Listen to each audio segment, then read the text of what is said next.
ఇప్పుడు అవేర్నెస్ వచ్చిన ఆటోమేటిక్ అలవాటు పడిపోతా ఉంటారు. రైతు కూడా ఏంటంటే ఇవాళ కొట్టే పరిస్థితి లేదండి. ఒకవైపు చూస్తే పంటలన్నీ పురుగులు పీడిస్తున్నాయి, రెండో వైపు చూస్తే లేబర్ కొరత అనేది ఉందన్నమాట. అయినా కూడా ఇప్పటికీ రైతులకు డ్రోన్ స్ప్రేయింగ్ కానీ డ్రోన్ టెక్నాలజీ కానీ సరిగ్గా అలవాటు పడట్లేదు.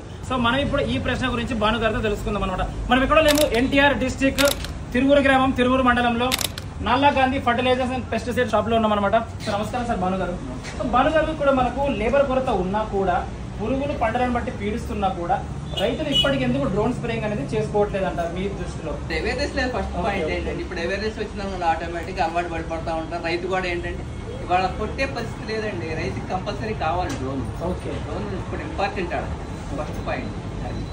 దానివల్ల ఫార్మర్ కూడా మంచి యూజ్ అనమాట, కరెక్ట్ టైం అనమాట. సో భానుగారు మంచి మాట చెప్పారన్నమాట. మనం అందుకే ఇక్కడ తిరువురు మండలం చుట్టుపక్కల రైతులందరికీ ఒక సువర్ణ అవకాశం. ఇప్పుడు మన Nalla Gandhi fertilizers and pesticides shop లో మనకు క్రాప్ కింగ్స్ వాళ్ళ డ్రోన్ బుకింగ్ కేంద్రం అనేది స్టార్ట్ అయిందనమాట.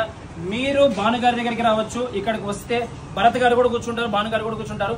వాళ్ళు వాళ్ళ మొబైల్ ద్వారానే మీకు డ్రోన్ సేవలు అనేది బుక్ చేసి పెడతారు అనమాట. Thank you so much sir.